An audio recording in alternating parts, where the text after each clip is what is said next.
Hello and welcome to Crypto Bible. My name's Oliver, and in today's episode, we're going to be going through some crypto news articles, what I think you're going to find rather interesting. Now, before we get stuck into today's episode, go ahead, throw me an early like, get yourself subbed to Crypto Bible, and hit the notification bell icon on now, ding, so you never miss any of our upcoming episodes. Right, first things first, let's jump straight into the market to see how it's performing. So here I am on CoinMarketCap. We have got the top three trending coins. We've got Teddy Doge, Hector Finance, Everprinter. Biggest gainers are MetaPay, Doge Rise Up, and Ninja Floki. Let's scroll down, have a look at the top coins. What's going on? Bitcoin is down 2.4%, trading at $43,373. We got ETH down 4.97%, trading at $3,093. Everything looks like a little bit red in the top 10 coins. Terra down there, and number 10, down 4.35%. Right, onto the first article. So this is the Daily Mail online. We've got McDonald's files trademarks for virtual restaurants in the metaverse, where users can walk in and order food that will then be delivered to them in the real world. So this is interesting stuff. We've seen a lot of brands out there making plays for the metaverse. We spoke about one yesterday on yesterday's news article, didn't we, about them jumping in. We've got Snoop Dogg buying Sandbox, loads of famous people, brands jumping in on the hype term metaverse. Right, so it's at the point at which megabytes become real bytes. Good pun. Trademarks have been filed by the world's largest fast food restaurant to set up a location in the metaverse. McDonald's, which has more than 39,000 locations in about 100 countries, claim they will be able to deliver food in person and online. The company filed 10 applications with the US Patent and Trademark Officer early this month for the McDonald's brand and McCafe. There's a little kind of simulation image there of like what it could look like. Looks like that's done from an Oculus, and then that's what McDonald's look like, if anyone didn't know. And then this is to do with their patents. So a series of trademarks have been filed by the company which will likely be approved within the next 8 to 9 months. On closer inspection, the trademarks show that they are vital food and beverage products. Another describes it as operating a virtual restaurant online featuring home delivery. So other brand offshoots such as entertainment and events using the McDonald's and McCafe names have been trademarked, including online actual and virtual concerts. You're hanging out in the metaverse, for example, and you get hungry. You don't have to take off your VR headset or put down your equipment.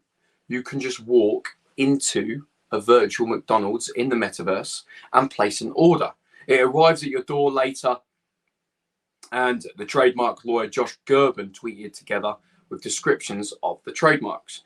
It will now take around 8 months before the US Patent and Trademark Office likely approve the request. I think you're going to see every brand that you can think of make these fillings within the next 12 months, says Gerben. I don't think anyone wants to be the next Blockbuster and just completely ignore a new technology that is coming. A little dig there to Blockbuster. So Facebook, now as Meta, has already opened up its metaverse world, Horizon World, and Microsoft plans to open up a metaverse version of its Teams app soon. Smaller companies can get in on the action by buying their own space, made metaverse platforms such as Sandbox, Decentraland, and Mirandus. Many are doing now so in order to stake their claim before figuring out how to actually use this technology for their benefit. We got Panera Bread filed a trademark for the Paneraverse last week. Similar to McDonald's, it includes NFTs, virtual entertainment services, and a virtual reward program. The Metaverse Studio, been established by Nike, also filed patents for its virtual assets. Other brands, Walmart, Crocs, Microsoft, Gucci. That's it, Gucci. We spoke about Gucci buying land in the metaverse yesterday, didn't we? And Gucci have also planned to present in the new digital world. At the moment, the metaverse is mostly being used for gaming and socializing, as well as the odd work meeting. Land in the metaverse is a digital piece of real estate that companies or individuals can buy and then populate with games or other assets.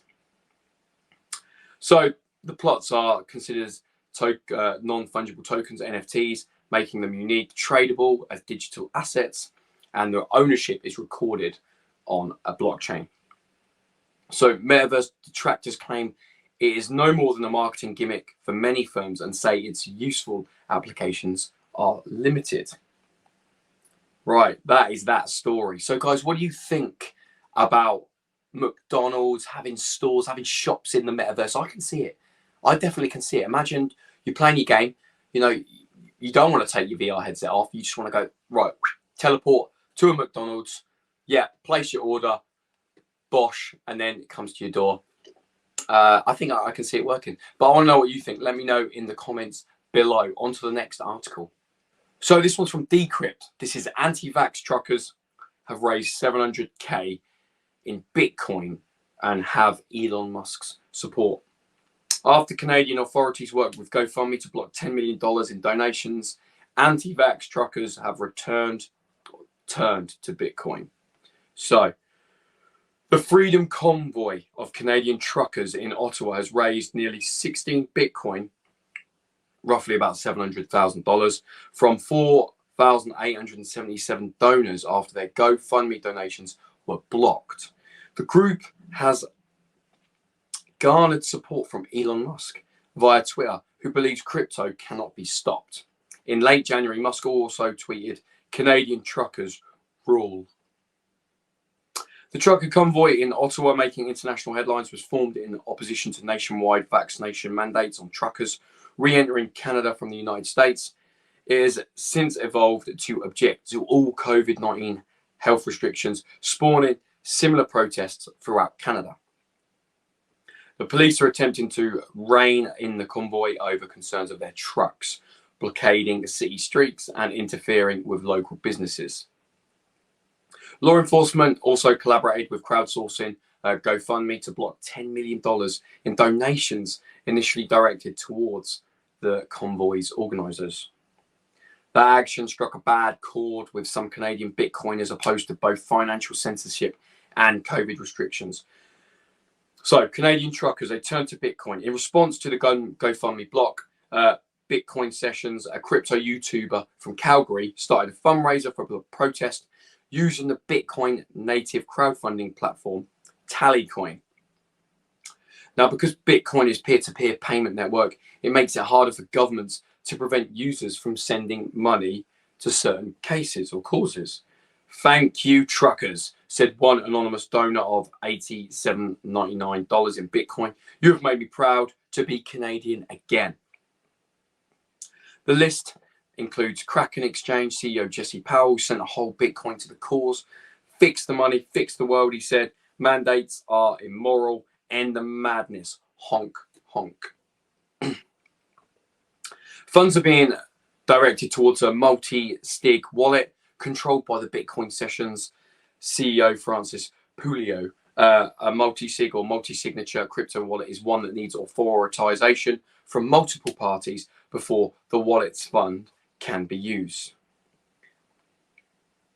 So in a press release on Wednesday, he mentioned potentially using the funds to supply the truckers with diesel and water and possibly putting the funds to work as a legal defense fund. So here we've got an article about, we've got these truckers and they tried to block a GoFundMe, but with Bitcoin, you can't. Governments can't get involved.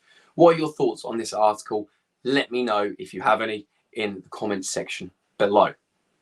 Okay, for our last article of the day, we are seeing Binance taking a chunk of the business media group Forbes. So here's the tagline: Binance plans to take $200 million stake in US business media group Forbes. Now, we've all heard of Forbes. Forbes is massive, known for its top 10 rich list of people and all of that. So crypto exchange Binance plans to take 200 million stake. It's repeating itself here. Okay, so They've been seeking $400 million of additional capital for a private placement as part of its plans to list in New York via a tie-up with special purpose acquisition company Magnum Opus Acquisition Limited, a deal that is expected to value the business title at $630 million. Right, the proposed investment by Binance, British Virgin Isles registered investment vehicle for the crypto group, would include top Binance executives being appointed as directors on the Forbes board. So they would literally have the power for what Forbes are going to publish. That's interesting.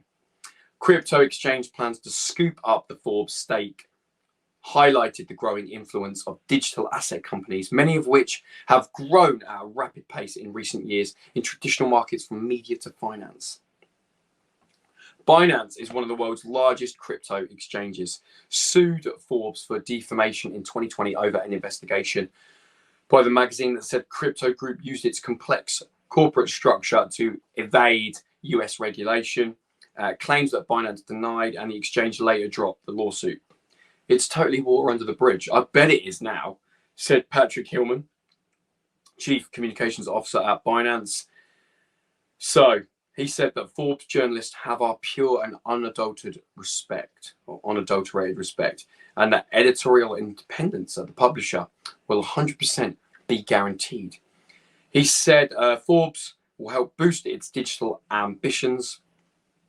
Our team has some pretty big ideas that we want to bring to the Forbes leadership team. The deal represents a major foray into mainstream media for a crypto firm. US-based digital currency group already owns CoinDesk, a well-known crypto publication. Forbes founder Bertie Charles Forbes and Walter Dre, more than a century ago, published his first issue in 1917 and is known for tracking the world's wealthiest individuals. Yeah, we spoke about that, including those who have made their money in recent years from the rise of cryptos.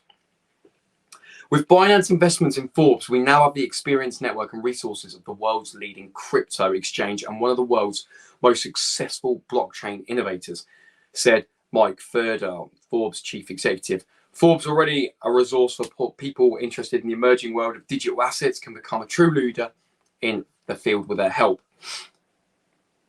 So they struck a deal in August with Magnum Opus Acquisition as SPAC, backed by the Hong Kong-based private investment from L2 Capital, which is expected to raise $600 million in fresh investment.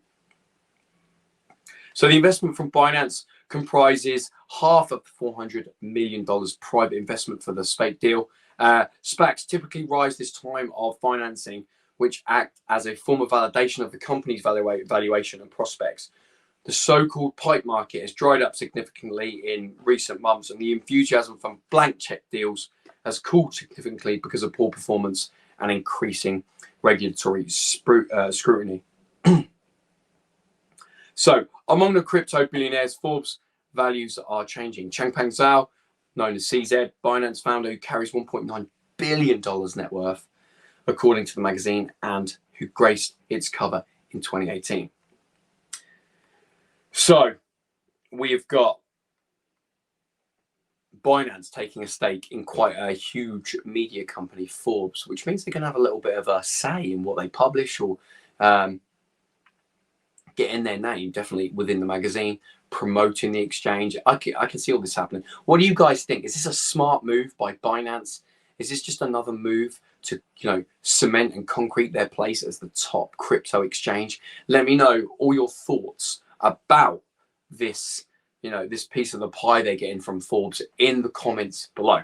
So that's it for today's news articles. Thanks ever so much for joining me. As always, throw me a like. Let me know everything you want to chat about in the comments below. Just get it down there and we can have a chat about it. As always, make sure you get subscribed to Crypto Bible and turn your notification bell icon on, ting, so you never miss any of our upcoming news stories. Thanks ever so much for listening to me, and I'll see you on the next one.